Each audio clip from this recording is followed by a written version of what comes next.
کسی نے فرض کرو کہ کوئی بے حیائی کا کام کر لیا تو یہ اللہ تعالیٰ کے حق تلفی ہوئی. اللہ تعالیٰ کا حق یہ تھا کہ اس نے جس چیز کو معصیت قرار دیا ہے آدمی وہ ارتکاب نہ کرے.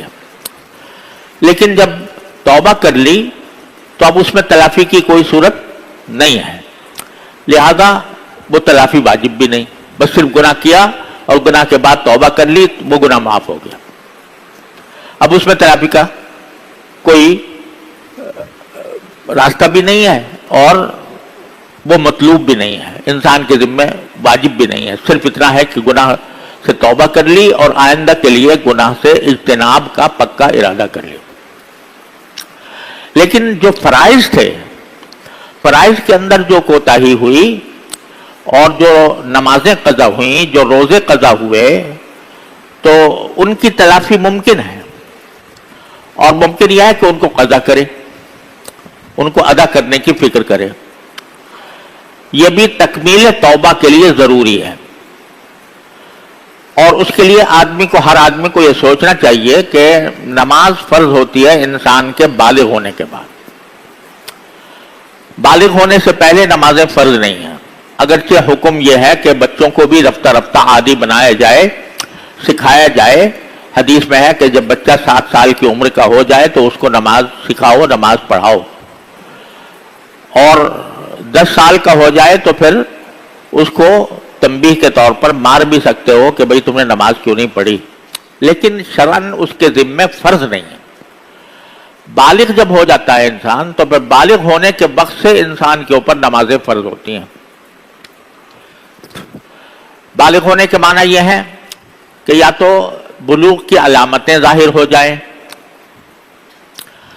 مردوں کے اندر مثلا احتلام ہونے لگے، یا بچیوں میں ان کو ماہواری آ جائے، تو اس سے وہ بالغ تصور کی جاتی ہیں.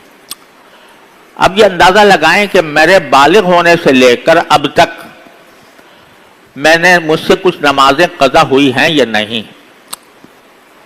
اگر ہوئی ہیں تو ان کا حساب رکھیں، اور اصل بات تو یہ ہے کہ ان کو جلد از جلد قضا کرنے کی کوشش کرے. مثلا کسی کی 100 نمازیں ہیں، 200 ہیں، 300 ہیں، 400 ہیں، 1000 ہیں، تو ان کو وہ قضا کرے، اور جتنا وقت بھی زیادہ سے زیادہ دے کر نمازیں قضا ہو سکیں وہ کرے. اور اس کا ایک آسان طریقہ بزرگوں نے یہ بھی فرمایا ہے کہ ہر فرض نماز کے ساتھ ایک فرض نماز قضا کی نیت سے پڑھتا رہے، اور نیت یہ کرے کہ میرے ذمے جو آخری نماز فرض تھی اور میں نے ادا نہیں کی، وہ آخری نماز میں قضا کر رہا ہوں. یہ نیت کر کے شروع کر دے. فجر کی نماز کے ساتھ فجر کی نماز، کہ آخری فجر کی نماز جو مجھ سے قضا ہوئی تھی وہ میں پڑھ رہا ہوں اور اس کو ادا کر رہا ہوں. اور ظہر کی نماز کے ساتھ ظہر کی، کہ آخری جو ظہر کی قضا ہوئی تھی وہ میں پڑھ رہا ہوں. عصر کے ساتھ، اور عصر کی نماز کے بعد اگرچہ نفلیں منع ہیں، فجر کے بعد بھی نفلیں منع ہیں، لیکن قضا کرنا جائز ہے. فجر کی نماز بھی کے بعد بھی قضا کی جا سکتی ہے، عصر کے بعد بھی قضا کی جا سکتی ہے، مغرب کے بعد مغرب کی، عشاء کے بعد عشاء کی. اس طرح اپنے ساری پچھلی زندگی کی نمازیں قضا کرنا یہ انسان کے ذمے توبہ کی تکمیل کے لیے ضروری ہے. آج کل بعض لوگوں نے یہ مشہور کر دیا ہے کہ اگر کسی شخص نے توبہ کر لی، نمازیں پچھلے زمانے میں نہیں پڑھی تھیں، تو بس توبہ کر لے تو کافی ہے، پچھلی نمازوں کو قضا کرنے کی ضرورت نہیں ہے. یہ بات صحیح نہیں. رسول کریم صلی اللہ علیہ وسلم کا ارشاد ہے کہ من نام عن صلاۃ او نسیھا فلیصلیھا اذا ذکرھا فإن ذلک وقتھا. کہ اگر کوئی شخص کسی نماز سے سو گیا تھا، سونے کی وجہ سے نماز چلی گئی، یا بھول گیا تھا، بھولنے کی وجہ سے نماز چلی گئی، تو پھر جب بھی اس کو یاد آئے تو وہ اس کو ادا کر لے، کیونکہ وہی اس کا وقت ہے. یہ الفاظ ہیں حدیث پاک صلی اللہ علیہ وسلم، حضور اقدس صلی اللہ علیہ وسلم کی حدیث پاک کے. تو جب بعض لوگ یہ کہتے ہیں کہ یہ بھول کر جو چھوڑی ہو اس کی تو قضا ہے، اور جان بوجھ کر جو چھوڑی اس کی قضا نہیں. عجیب فلسفہ ہے. یعنی ایک آدمی نے بھول کر نماز چھوڑ دی تو یہ تو ایک طرح سے ایک عذر ہو گیا نا. اس عذر کی وجہ سے نماز چھوڑی ہے تو پھر اس کی قضا لازم قرار دی. اب جو جان بوجھ کر چھوڑی تھی یعنی نماز کی فرضیت جاننے کے باوجود اور غفلت میں چھوڑ دی تھی تو اس کی قضا کہتے ہیں واجب نہیں. یہ بالکل احمقانہ بات ہے. اس کی قضا تو اور واجب ہے. اپنی استطاعت کی حد تک ہر روز اپنے نمازوں کے ساتھ ایک نماز پیچھے قضا کرے.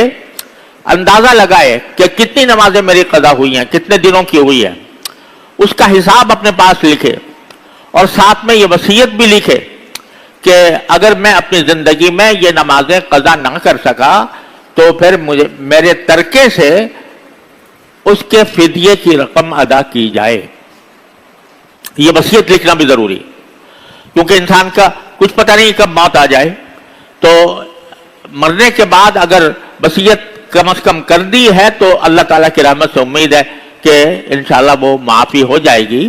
لیکن اگر فکر ہی نہیں کی, بس جو ہو گیا سو ہو گیا اور اس کے بعد پھر کوئی اس کو قضا کرنے کی فکر نہیں کی تو پھر وہ گناہ سے بری نہیں ہوگا.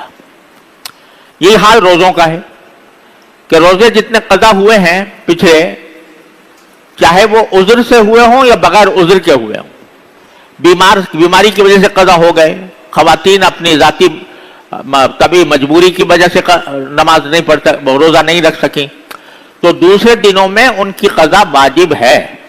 اور جو روزے جن کی قضا نہیں ہوئی تو ان کا حساب رکھنا ضروری ہے کہ اتنے روزے میرے ذمہ واجب ہیں, میں اپنی زندگی میں ان کو ادا کروں گا, اور جو ادا کرتا جائے اس کو اپنے پاس سے کاٹتا جائے, اور ساتھ میں وصیت لکھ دے کہ اگر میں اپنی زندگی میں ادا نہ کر سکا, میری اس کاپی کے اندر یا اس کاغذ کے اوپر میرے نمازوں کا روزوں کا حساب لکھا ہوا ہے, اگر میں اپنی زندگی میں قضا نہ کر سکا تو جتنے باقی رہ گئے ہیں تو میں وصیت کرتا ہوں کہ میرے ترکے سے وہ ان کا فدیہ ادا کر دیا جائے.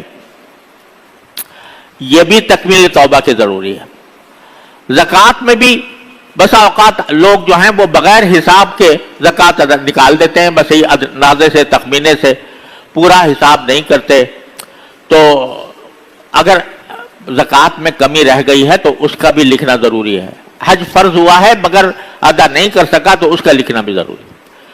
تو تکمیل توبہ کے لیے پہلے تو حقوق اللہ جو ہیں وہ ان کا پورا حساب کرے, اور حساب کر کے ان کو قضا کرنے کی فکر کرے کہ بالغ ہونے کے بعد سے لے کر اب تک میری ذمہ جتنی نمازیں ہیں, جتنے روزے ہیں, ان کی یا قضا کرے, اور جو قضا نہ کر سکے اس کے لیے وصیت کر کے جائے کہ میرے ترکے سے اس کا فدیہ ادا کر دیا جائے. ہر ایک آدمی جب سنتا ہے تو کہتا ہے کہ بھائی باقی معاملہ تو آسان ہے, لیکن جب عمل نہیں کرتا اس کی وجہ سے اس کی برکات سے محروم رہتا ہے. کیونکہ آسان معاملہ ہے اور بے مانگے بغیر کسی محنت کے یہ نسخہ میسر آ گیا, اس واسطے لوگ اس کی قدر نہیں پہچانتے. اور میں نے خود اپنی آنکھوں سے اس کا ایسا مشاہدہ کیا ہے کہ اس کے فائدے کا کہ میں آپ سے کیا بتاؤں. اس کے نتیجے میں میرے تجربے میں نہ جانے کئی آدمی کی زندگی میں انقلاب آ گیا, کافر سے مسلمان ہو گئے, اور فسق و فجور میں مبتلا تھے, اللہ تعالیٰ نے تقویٰ عطا فرما دیا. تو یہ ایسی چیز ہے تو مانگو اللہ تبارک و تعالیٰ سے, مانگنے کی عادت ڈالو, ہر معاملے میں ڈالو. جو عبادت کرنے جا رہے ہو, جو کام کرنے جا رہے ہو, اس سے پہلے مانگ لو اللہ تبارک و تعالیٰ, یا اللہ یہ کرنے جا رہا ہوں, اپنی رضا کے مطابق یہ کام کرنے کی توفیق عطا کرو.